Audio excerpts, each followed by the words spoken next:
Hello বিয়াস, আসসালামু আলাইকুম। আশা করি সবাই অনেক বেশি বেশি ভালো আছেন। আমি আজকে রান্না করব পোলাও গরুর মাংস। প্রথমে গরুর মাংস রান্না করার জন্য চুলায় একটা পাতিলা বসিয়ে এরপর আমি দিয়ে দিলাম 3 টুকরা দারচিনি, 2টা তেজপাতা, 4টা পেঁয়াজ কেটে। এরপর আমি দিয়ে দিছি 4টা লং, 2টা এলাচ, 4টা গোলমরিচ। আসলে মশলাগুলো উপর থেকে দিয়েছি, আপনাদেরকে দেখাতে পারিনি, এটা কারেন্টের চুলার কারণে। প্রথমে স্বাদ মতন লবণ দিয়ে 2 চামচ মরিচের গুঁড়া, 1.5 চামচ হলুদের গুঁড়া, তারপরে কাজু বাদাম আর কাঠবাদাম বেটে রেখেছি 4-5টা, সেটা অ্যাড করে দিয়েছি। অলরেডি 2বার শট খেয়েছি। ভালো করে মশলাটা কষিয়ে মশলার গায়ে তেল উঠে যাওয়া পর্যন্ত অপেক্ষা করব, তারপর আমি মাংসটা এখানে অ্যাড করে দেব। আজকে শুক্রবার, সেটা এই মাথায় রেখে আমি একটু পোলাও রান্না করব আর একটু গরুর মাংস রান্না করব। কারণ আজকে শুক্রবার একটা ঈদের মতো, ছোটোখাটো ঈদের মতো শুক্রবার আমরা সবাই এনজয় করি।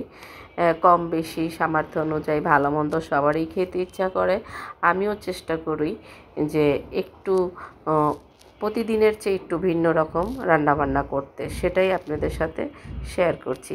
এই গরুর মাংস আর পোলাও সবাই রান্না করতে পারে, কিন্তু আমি কম মশলা, বাড়তি ঝামেলা ছাড়াই কিভাবে ঝটপট রান্না করা যায় সেটাই আমি শেয়ার করছি আমার ভাই বোনদের সাথে। এখানে আমি আবারও চুলায় একটা হাঁড়ি বসিয়ে তারপরে 2টা দারচিনি, 2টা তেজপাতা, 2টা পেঁয়াজ কেটে দিয়ে একটু ভাজা ভাজা করে আমি দিয়ে দিয়েছি যে পানিটা, পোলাও রান্না করব। এখানে 1 চামচ আদা বাটা, 1 চামচ রসুন বাটা দিয়েছি। পানির পরিমাণটা একটু কম দিয়েছি, আমি 1 কাপ দুধ অ্যাড করে দিয়েছি।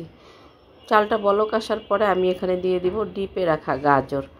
এরপর আমি চাল দিয়ে দিব। 1/2 কেজি চাল আমি আধা ঘন্টা আগে ভিজিয়ে রেখেছিলাম, চিনি গুঁড়া দিয়ে দিয়েছি, লবণ আমি ঢেকে দেব।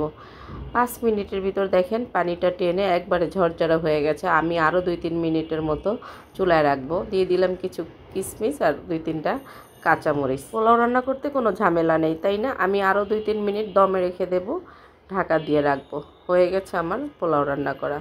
প্লিজ ভিডিওটি ভালো লাগলে লাইক, কমেন্ট, শেয়ার করে আমার ফেসবুক পেজটি ফলো করবেন আর ইউটিউব চ্যানেলটি সাবস্ক্রাইব করে দিবেন। আমরা একটু চেষ্টা করলেই ঘরে থাকার উপকরণ দিয়ে বাচ্চাদেরকে খুশি করতে পারি, বাচ্চাদের বাবাকেও খুশি করতে পারি। আজকে এ পর্যন্তই। সবাই ভালো থাকবেন। আসসালামু আলাইকুম। আল্লাহ হাফেজ।